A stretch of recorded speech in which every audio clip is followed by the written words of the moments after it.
Good morning, everybody. Happy Saturday. It's been a pretty gorgeous week here in the Atlanta area. So, yeah, it's almost like September is trying to really be here. I still don't trust it. Really don't trust it. I know I've had many a October where I'm like, good golly, it's hot. And I know one year in December, like the Christmas time, I had to turn on my air conditioner because it was so freaking hot. So, still don't fully trust that fall is trying to be here, but it's thinking. Um, yeah, it's still humid though. As soon as the humidity goes away, that might be pretty nice. So, we shall see. Good morning, Siberian Wind, who just stopped in to drop a like. She's over on her channel today. Good morning, my good buddy Steven, and Tamala, and Karen, and Charlotte. And good morning, Stephanie. Glad to see you here. So, today we are working on week 3 of the Fort Worth Fabric Studio for the most part. And I was working on my sample block this morning and I stabbed myself. I was trying to do my foot swap and I was trying to pull it up onto the little clip thing. Everything slipped and my finger went right up into the needle. No blood on anything. Good thing needles are really sharp and they leave a really tiny hole. So I stopped bleeding, so I'm not going to bleed all over everything. But yeah, it's a little tender right now. I'm going to have to get the peroxide after it in a little bit. But I do have one block done because I wanted to make sure I knew what we were doing. So this is what we're going after.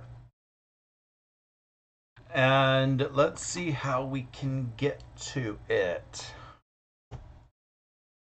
Good morning, Jeannie. So while I'm working on this, what is everybody else working on? As I can get over to the sewing setup. So with this, we have a handful of pieces of fabric. We have some squares, we have some rectangles, and a bigger square. And my hair going all over the place. Good morning, Joy T. So we're going to take the green squares and make flying geese with the white rectangles. And to make flying geese, what you do is traditionally you would draw a line from corner to corner here and use that as your sewing line to get the perfect line. I'm not going to draw the line because I have diagonal seam tape and a laser line on my sewing machine. So between the two, I can keep fairly good line as to my other point. So what I'm going to do is I'm going to line up the edges of the fabric and just so. I'm going to line my needle up at the corner there. I'm going to line the fabric here down on the point. So as long as I'm on the point and at the needle, and as long as I keep this point on the line, you're going to have a straight line. If you're not comfortable with that, please draw a line. Drawing a line is easier for newer folks. And you just stitch. And we're going to make 4 of these. Charlotte is working on Hemingway pouches. Jeannie is working on Kendall Taylor's Brackman sampler. Good morning, Balloonist, who's sitting at the edge of a pool while Riley is playing in the pool.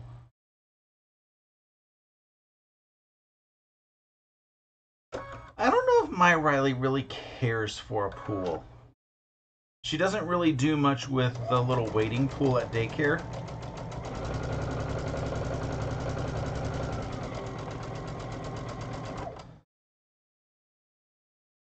She does not like to be sprayed with water.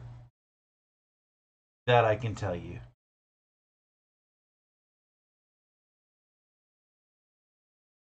Oh, good morning, Jen. I'm sorry I missed your little chat up there. When the live starts, it gets a little bit crazy in the chats.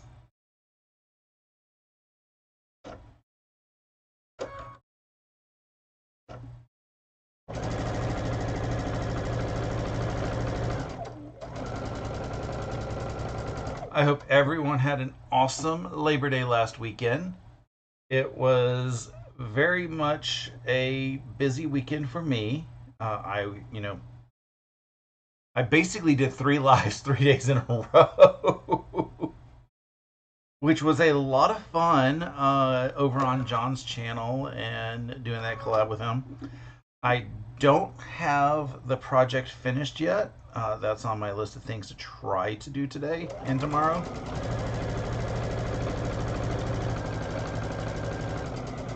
But it's close, and that's all that matters.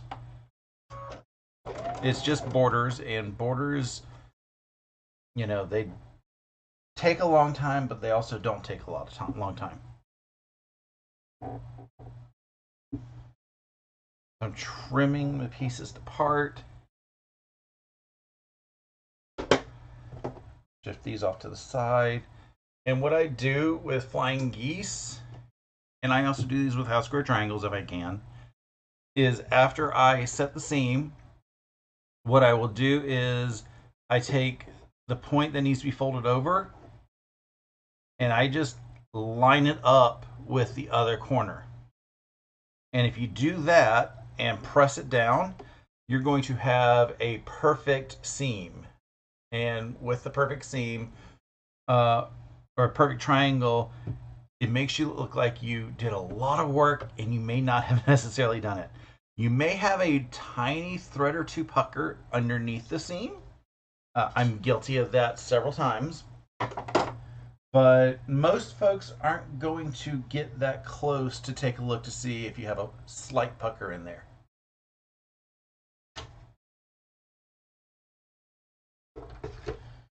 Mary says she's looking forward to next weekend with 2 sew days, one with Steven and one with Russ. I think that's going to be a lot of fun. For anybody who missed my weekly vlog, I shifted my weekly vlog to Wednesday in order to free up my Sundays. And freeing up my Sundays does 2 things. One, it gives me a little bit of extra time in here so I can get more work done because it's harder to find time to sew after work. But it also gives me an opportunity on random Sundays. I don't know if I'm going to do a schedule or if it's just going to be, I'm feeling up to it. I'm going to host a live Zoom. The Zoom is not going to be recorded. It's not going to be broadcast. But it'll just be an opportunity for everyone out there that wants to join to come in, work, and sew with friends. Steven already does random pop-up sew days, and those are those are a lot of fun. And every Wednesday they do sewing with Steven and Stephanie, which I will pop in at my lunch break. So it's fun. I get a little bit done. I get to chit chat with everybody, catch up, figure out things that I've missed. And Stephanie is saying that we both picked the weekend that she is gone. How rude. I'm sorry. You can pop in for like a minute if you want to say hi. I mean, there's nothing that says that.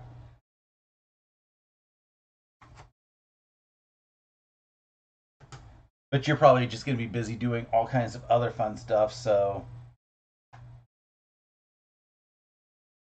we will have other so days for you. Because we will definitely miss you, Stephanie.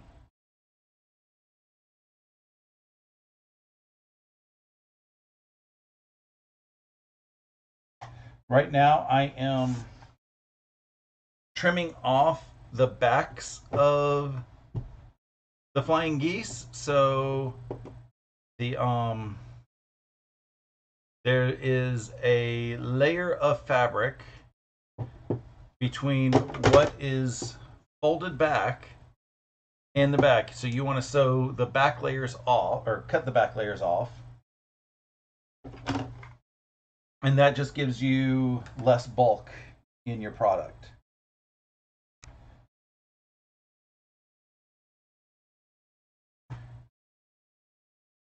If you are one of those crazy people, and I appreciate y'all, you could also sew a 1/2 inch on the cut side.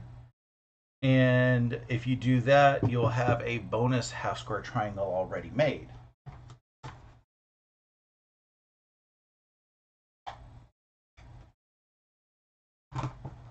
I am not one of those people who wants to have all this extra little half square triangles.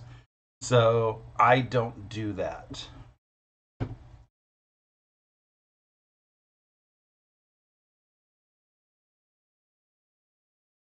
I'm going to grab the other 4 green pieces.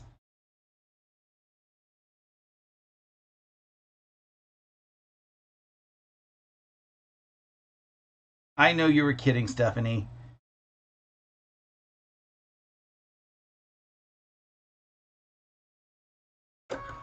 So, slightly amusing story. And I'm going to try to remember to pop this picture up in my weekly vlog. But recently, Stephanie had been.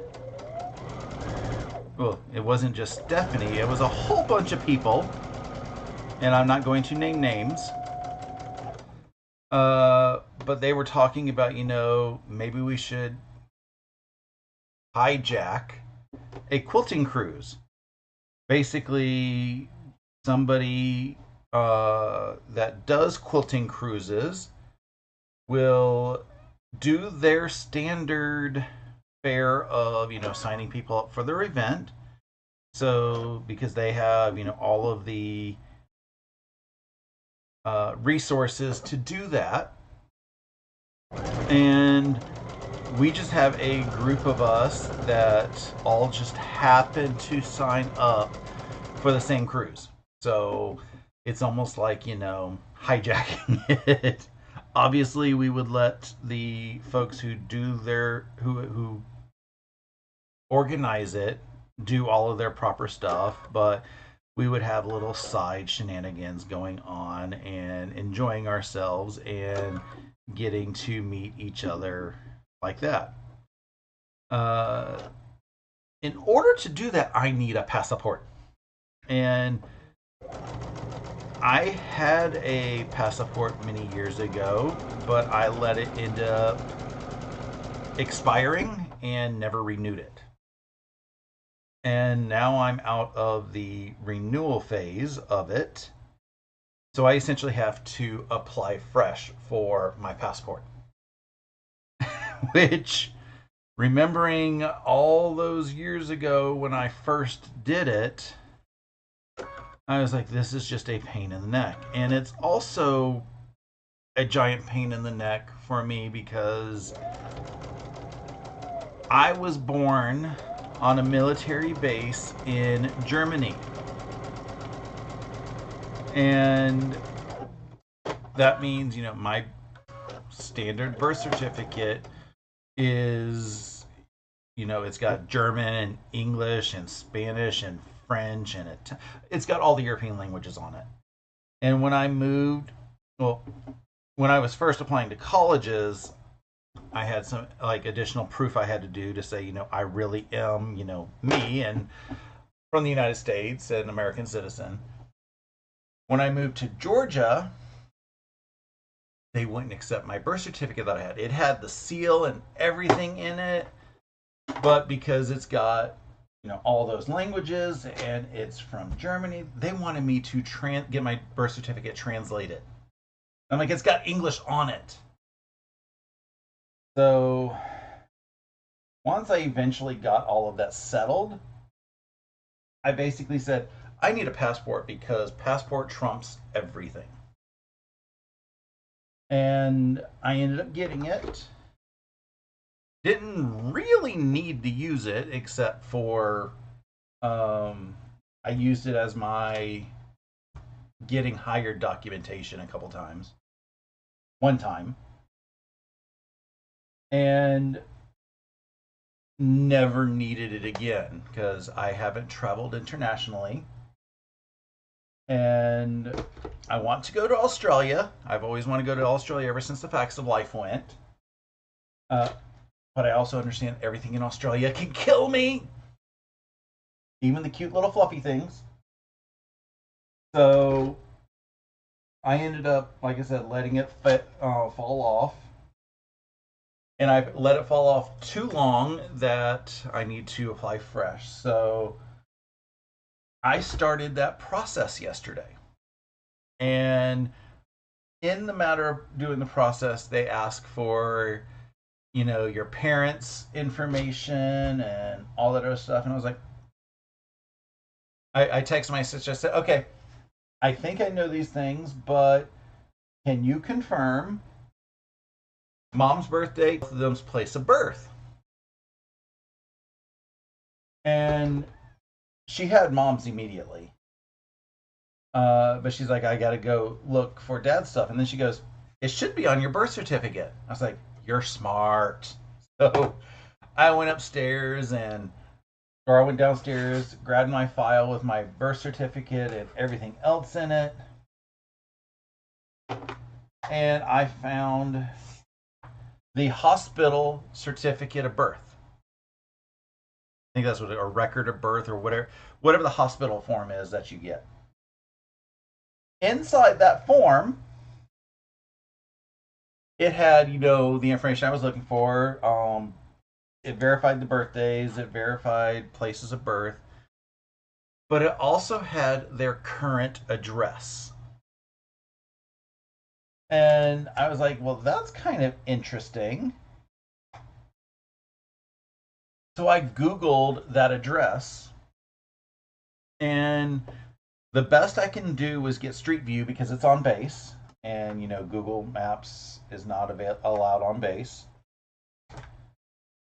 But I was able to get an overhead image of the apartment that my parents were living in and my older half siblings were living in when I was born. And I'm like, okay, I don't know anything about this place. So I grabbed a screenshot, I sent it onto Facebook and said, hey, older siblings, do you remember anything about this place? And, the responses were basically, that was a large number of years ago. And, like, they just have hazy memories of it. And, hazy memories are better than no memories. But, they all they could just say is, they were doing these little things and were getting in trouble. I think one of them said he was in like third grade, maybe. I That doesn't sound right because based on ages. Anyway, it was kind of fun.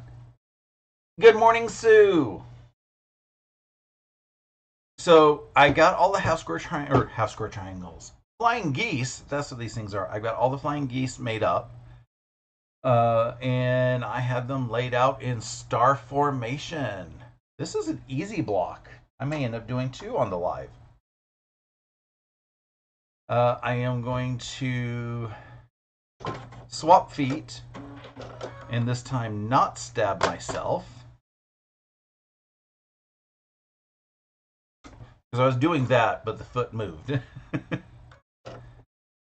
And after we do that, we can put our block together.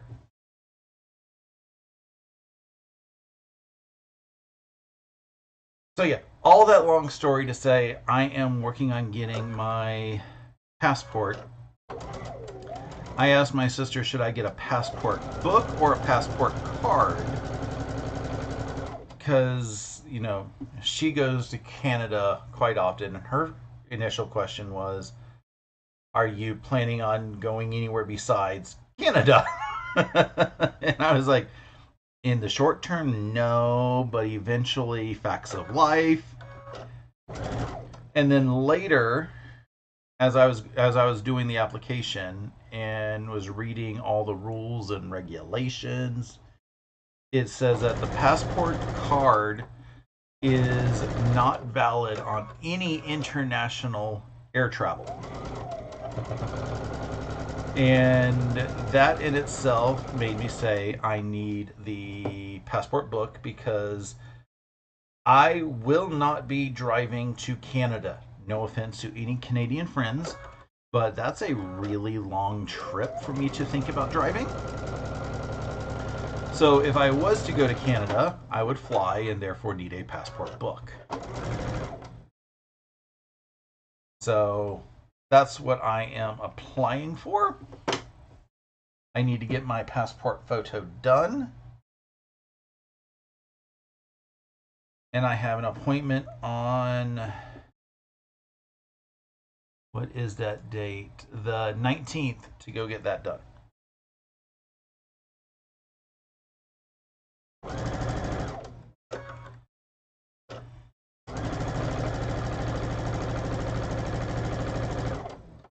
I did not talk about it on the last scene, but I'm going to talk about it this time.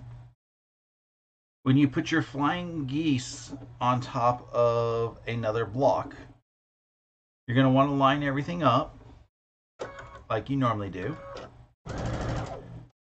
And as you get to the center, right here, with your stitches, you will see an X. As long as you are on this side of the X, the seam allowance side of the X, when you put your needle over, you will not lose your point. And you want to be one, maybe two threads to the right, or to the right of the X. Because if you hit right in the middle of the X, you might lose your you might lose your point by like a smidge. But if you make sure you are a thread or two to the right, you will not lose your point at all.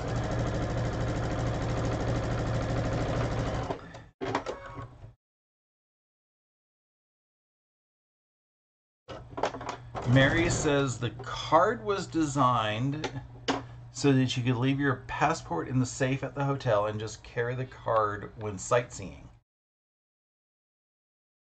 I'm assuming that might mean, well, I can see that being anywhere because because you only technically need your passport at hand in order to get in and out of the airplane or airport rather.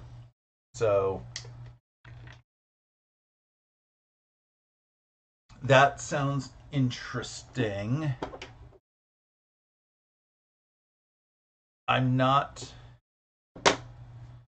I still currently don't have any international travel plans, but I haven't submitted my application yet, so I might think about saying, I'll pay that extra, I think it's an extra $30 to get the passport card. I know I'm getting the book, Stephanie. I appreciate that. I just didn't know if I should get the card as well.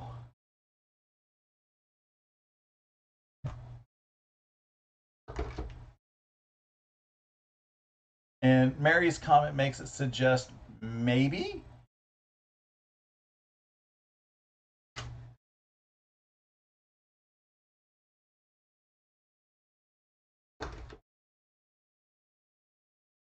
we'll see what my energy levels are for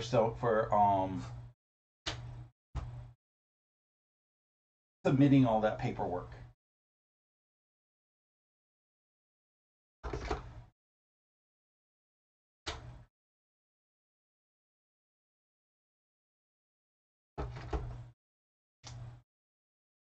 Mary said she got both, so you don't have to carry your passport all the time at your destination. That way, if your bag is stolen, you still have the passport at the hotel.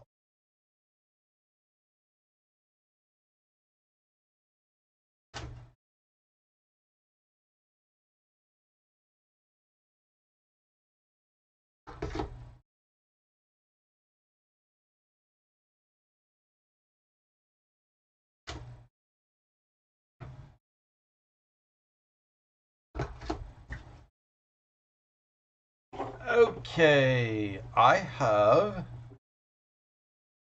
the innards of a star done, and I have everything still stitched together with the threads. So what I do now is I will line up the nesting seam,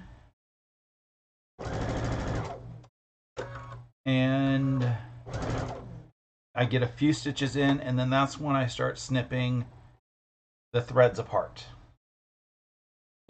Doing it this way makes sure that I don't accidentally flip anything in the process. I am bad about flipping pieces around or sewing the wrong piece to the wrong piece. So this helps me make sure that I stay in the right place. And again, as I'm approaching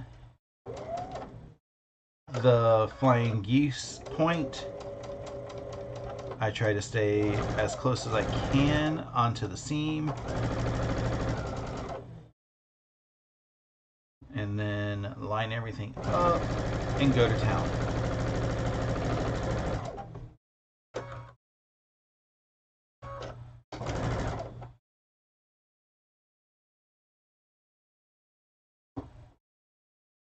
Joydy says her passport expired by 10 days and she got both card and passport in 3 weeks and have nowhere to go, but a quilting cruise sounds fun. Apparently your passport can be expired by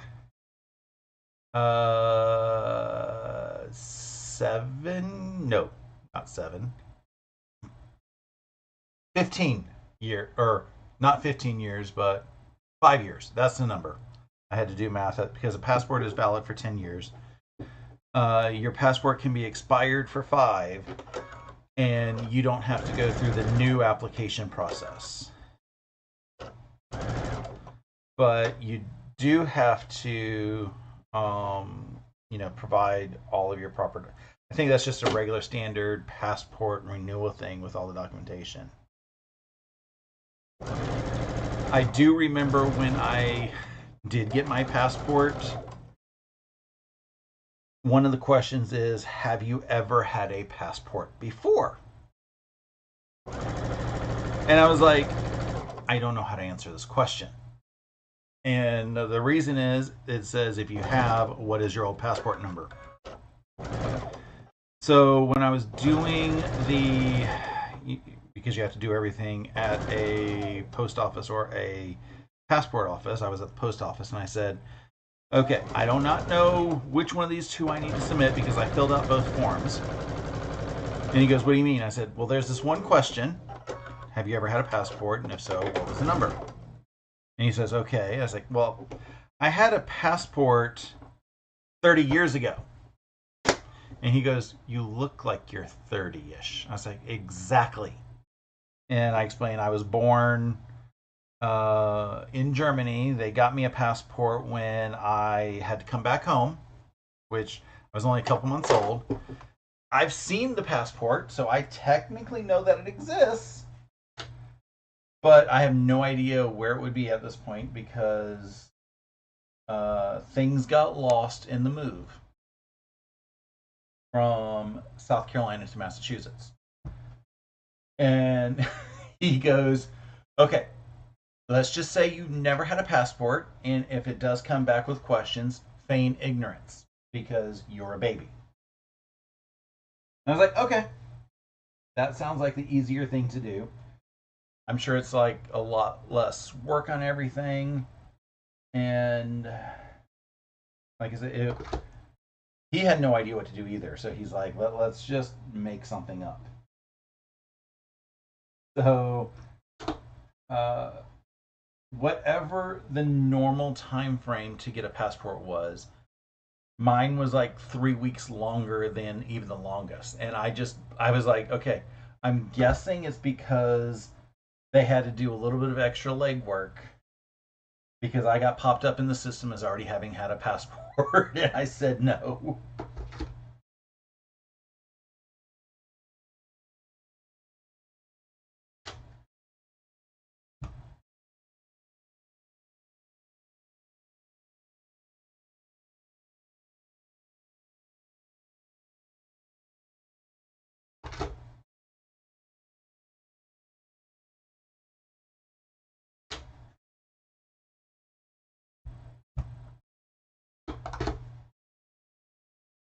Look, I've got another block done.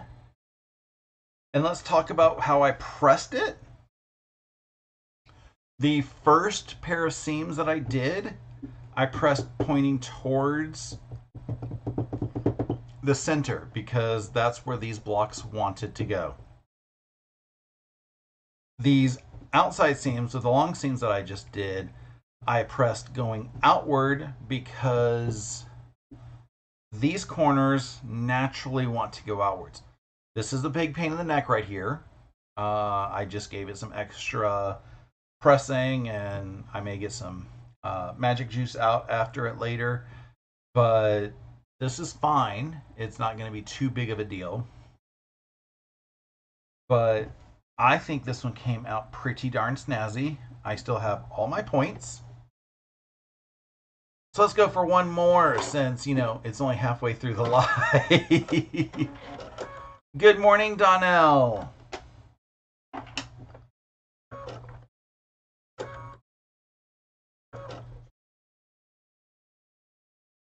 Drop my foot.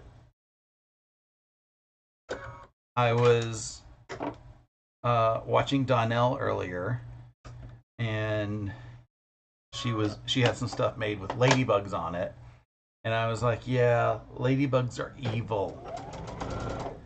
And they're like, what do you mean?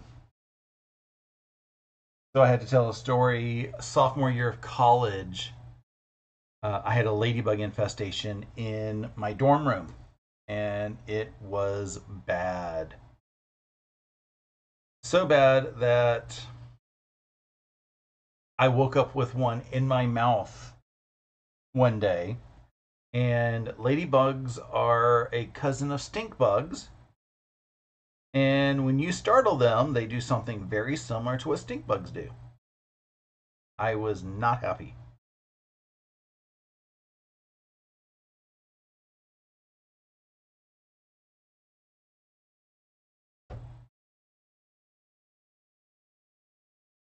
And 1, 2, 3, 4.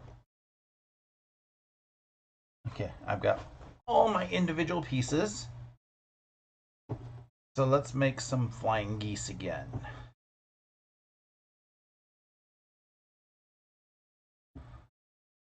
This is one of those things that is really nice to be able to just chain piece after you have your first one done.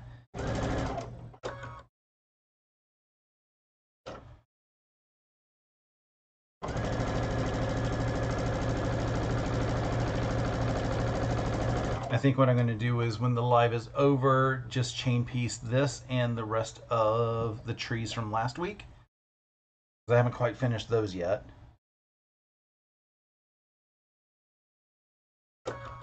And once I have everything chained,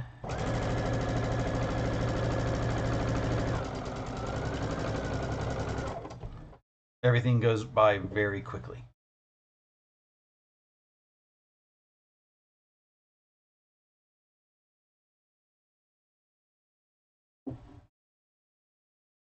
And I know there's questions out there from various people. Why do I start in the center and go to the point? Technically, you can go either direction, but it's a loose technically because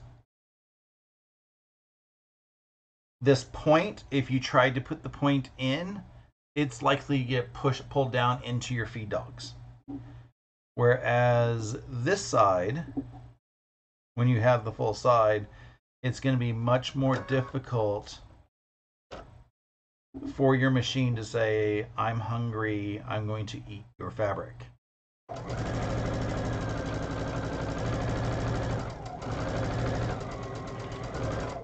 So that's why I start in the center and go out. Some machines don't care. If you have like a single stitch needle plate, yeah, I think that's what it's called, it'll be less likely to get pulled down, but you know, there's still that chance, and I'd rather not deal with that chance. Because pulling fabric out from your needle plate is not easy.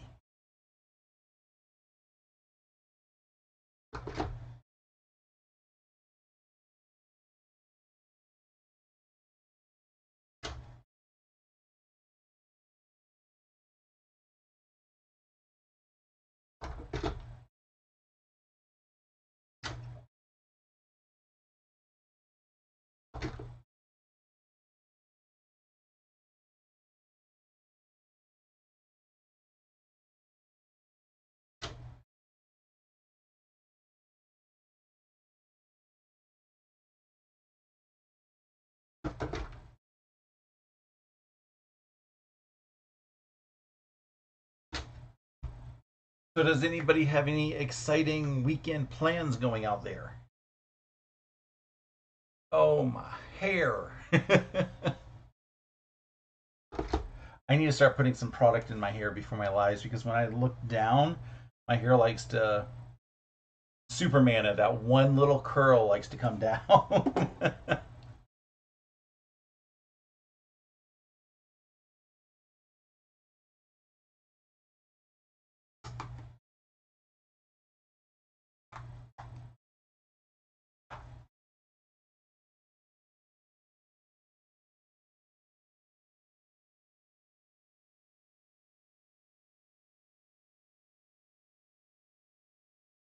My weekend is just going to be catching up on these 2 weeks of, for the most part.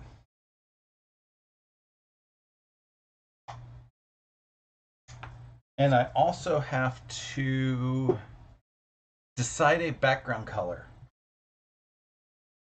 because last weekend I got a notification that I had to find fabric for another graduation quilt. Luckily, this one is a high school graduation, so it's a smaller quilt pattern. I already have my standard patterns that I like to use, or I definitely have my standard pattern that I have for high school graduation. Don't know if I'm going to keep my standard pattern for college graduation, or if I'm just going to say, you know, you got to be a certain place to get a college graduation quilt. But I ended up picking out fabric last weekend. It arrived yesterday. It's a layer cake, because the pattern uses a layer cake. And when I saw the fabric, I was like, okay, it's going to be either this color or this color. And it's mostly because I asked the kid's mama what's his favorite color, and I did not get a response until after I decided on the fabric. Because I'm like, okay, kid will still love the design, or the fabric, but I want to do something that might include his favorite color. So the fabric line is Celestial Magic from Laurel Birch, and it's got a lot of navies and that. So I'm thinking a shade of green for the backing, a shade of grunge.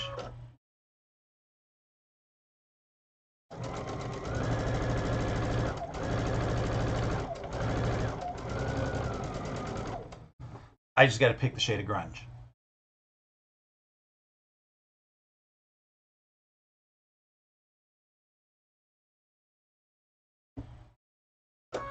And the pattern that I do for high school graduation quilts is called Star Cakes. It's a fat quarter shop free pattern. It uses a layer cake. Well, technically, they say it's a layer cake of foreground, a layer cake of background, and then a certain amount for borders, bindings, backing, blah, blah, blah, yakety smack. I always buy yardage for the background because it's a lot easier to do to cut a 10-inch square out of, or I'm sorry, not necessarily easier. It's cheaper to cut 10-inch squares out of yardage than cut or than buy the 10-inch layer cakes. I'm just checking my corner to corners because one of them felt a little tight as I was pushing it through. But I don't use triangulations for that pattern, only because I use one of the Moda cake mixes. Cake mix number 4 will get you 8 at a time half square triangles from a layer cake. And they finish at 4.5 inches, which is the right size you need. So like I'd rather spend, $20 on the cake mix than and have I know they are going to be perfect half square triangles as opposed to drawing the lines and having I don't know how perfect they're going to be half square triangles.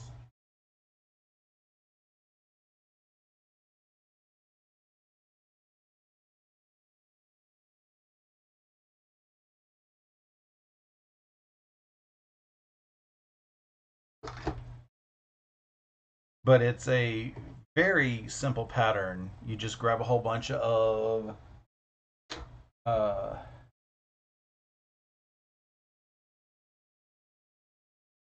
10-inch squares. That's what they're called. Throw them into the cake mix. Have them all sewn up. Cut out all the triangles, and you make them into stars from there.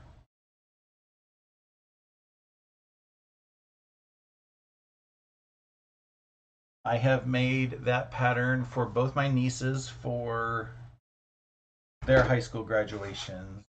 I made it for friends of mine's kids.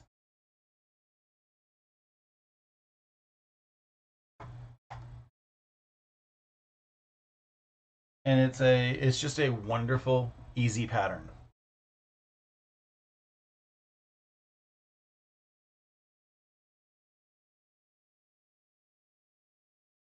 So I'm thinking about bringing that one to Stephanie's retreat here in Georgia in December to work on that.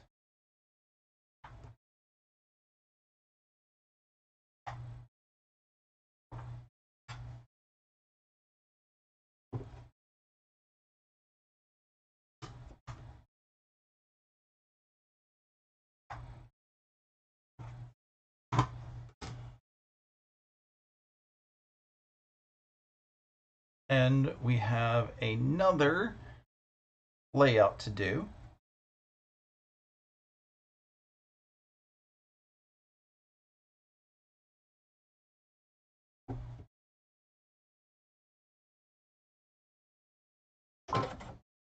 Swap my foot. Thank you, Melissa, for asking people to hit the little thumbs up button. You could also hit the thumbs down if you wanted to. I wouldn't be offended. It doesn't let me know who does it. I just get to see the counts of thumbs up and thumbs down. And there was a YouTuber a few years back that his goal was to get the most thumbs down button. And he just basically wanted to see how it would impact his YouTube stats. And that video, it had, because a thumbs up or a thumbs down both counts as interaction, that video basically had no uptick or downtick in all of his other statistics. So he basically proved that it doesn't matter if you thumbs up or thumbs down as long as you thumb something. And like over a year ago, when I got my first thumbs down, I was like, oh, look, I'm a real YouTuber. I got a thumbs down.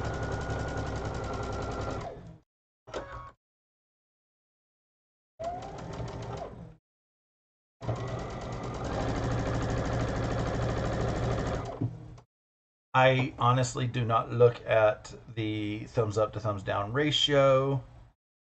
I just look to see, you know, how many people are watching what videos.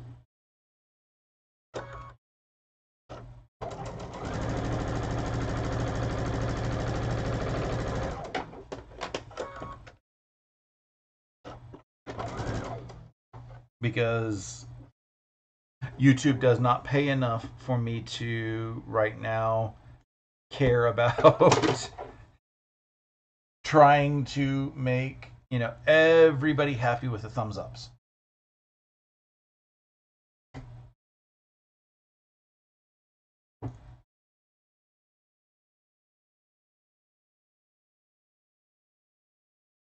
And honestly, as I'm watching videos, you have to be doing something really, really bad for me to think about giving you a thumbs down.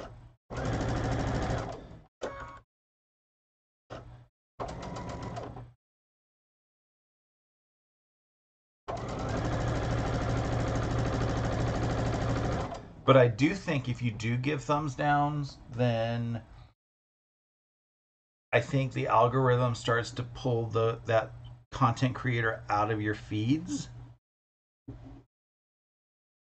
Because, you know, their goal is to make sure that everything you watch is a thumbs up. So I don't recommend giving folks that you like many thumbs downs.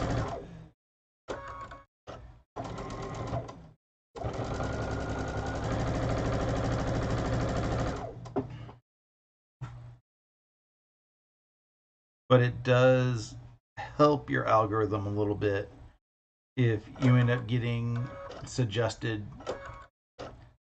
channels that you're like, this just really is not for me. In fact, last night I had to tell the algorithm, stop showing me this ad. First thing is, it's a negative political ad. And I'm like, I do not want to see negative ads. I'm happy with the positive ads. But if you were just going to be dissing on your candidate, or your opponent rather, I don't care who you are, I don't want to see that. And finally, I just said, okay, I'm done with this. Stop showing me this ad. And YouTube does say, you know, why are you telling me not to show the ad? And it gives you options. And the option I said is, it's too repetitive, because I had seen it, I think, every ad break for like probably all week. Just about every ad break had that ad in it. And I'm like, I just don't want to see one candidate dissing the other.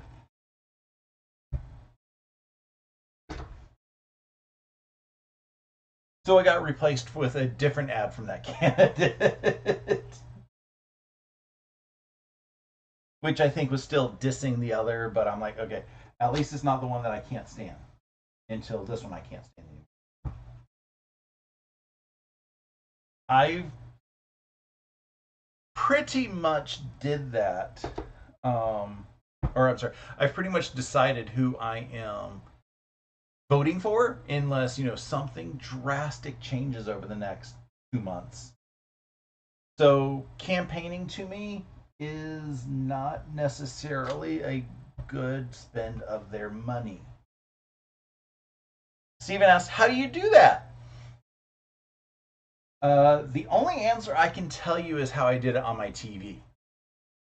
But I think there's a way to do it in the web as well. While the ad was playing, I hit the up arrow on my Roku, and there was a eye with a circle around it. And normally in an ad that just says, okay, give me the information about whatever I'm being advertised about. And in there, it gives you the options of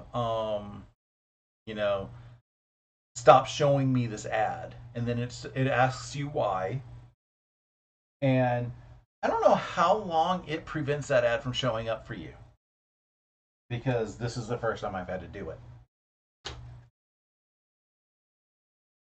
I have really pondered purchasing YouTube Premium for the rest of the election season, but I can't justify $15 a month. And I have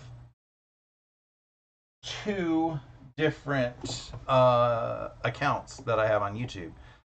I have my Quilt Meets World account, which is everything that I do with the channel. And I'm mostly browsing on this account on the computer downstairs. And then I'll log into my other computers just when I need to update anything with the channel, or if I want to watch things as a channel, comment on my friends' videos and stuff. So I do that. And then I have my personal, I call it personal, YouTube, I'll call it algorithm, which I have been using for many, many years. It knows me left and right. So it is pretty good about telling me, I'm going to enjoy this video. My Quilt Meets World algorithm is so far from perfect. I get videos and I'm like, why is it suggesting this to me? Especially since a lot of those videos, I'm like, I have never searched for anything close to this. But, the algorithm thinks it knows you. And I still watch some of these videos. So I prefer, when I'm planning on watching something on a screen, I will watch it on there. If I am going to be engaged in it, that YouTuber is going to get 2 watches from me, because I will have my TV on and then my computer on at the same time. So the TV is streaming it, or it could be my phone, and my phone or computer will be silent, but I will have the keyboard out so I can chat with my favorite creators under, this account, which gives them, double the watch time from me.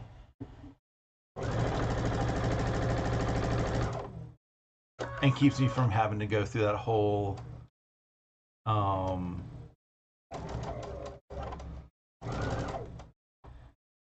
trying to figure out, or trying to remember to swap accounts when I need to.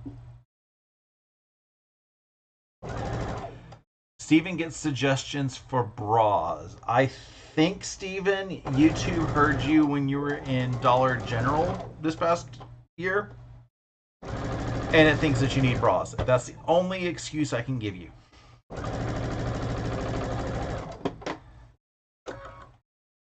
I get a lot of thirst traps on my Quilt Meets World algorithm. And I'm like, I never really searched for this, but I'll watch it.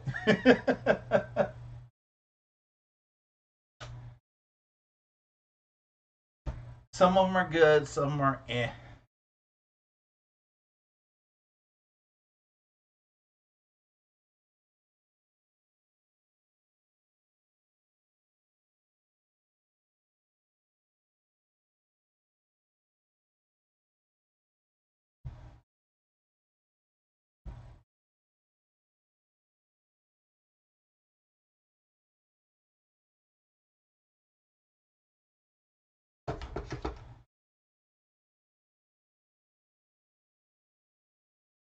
I'm just pressing the points right now.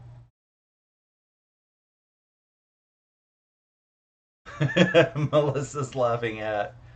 Yeah. Uh,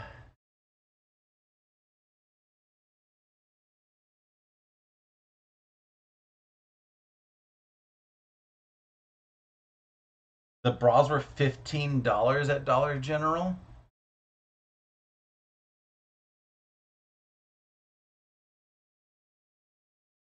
Dale says she loves watching, or she loves YouTube Premium because that's all that is watched, so it's definitely must.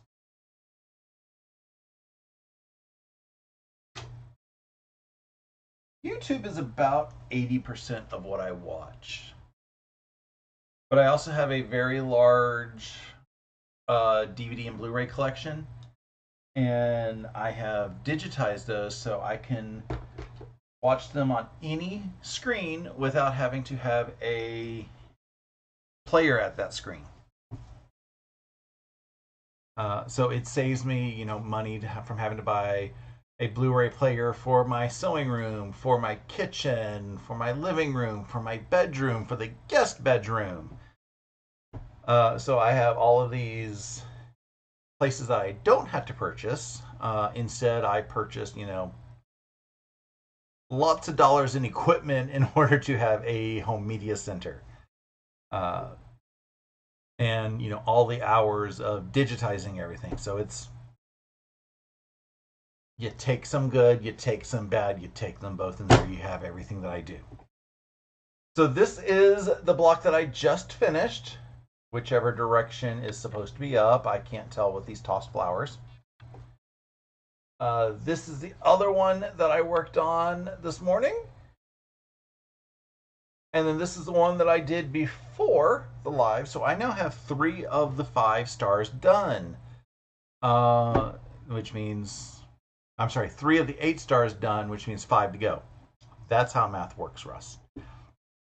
So I think I'm going to leave this here at this point and get everything moving on the rest of my blocks and try to get some chores done around the house today. I've got a few things that I need to get done. Otherwise, I may not have time next week because of both sewing days that we are having on Saturday and Sunday.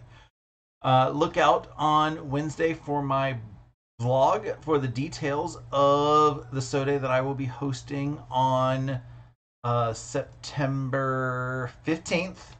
And make sure you're signed up for Steven's mailing list for details of his September 14th pop-up sew day and everything. Hi, Colleen, saying that I popped up and I'm about to pop down. So we hope that you're able to join everything, catch up with, like I said, catch up with the vlogs, give all the YouTubers a lot of love this weekend because that's everything that they are here for. I've heard that one of the channels that recently hit 1,000 subscribers is this close to hitting 4,000 watch hours, which is the final requirement of being able to monetize. So they are very excited about that probably happening by the end of this weekend. So I know it takes a couple days for watch hours to update, so they will be, very happy. Not that YouTube pays much because, I have been monetized for several months, and yeah, the amount that I've gotten out of it so far is pennies if you count the number of hours that I've had to watch. But I hope you guys have a wonderful rest of your day and an awesome week. Stay happy, keep stitching.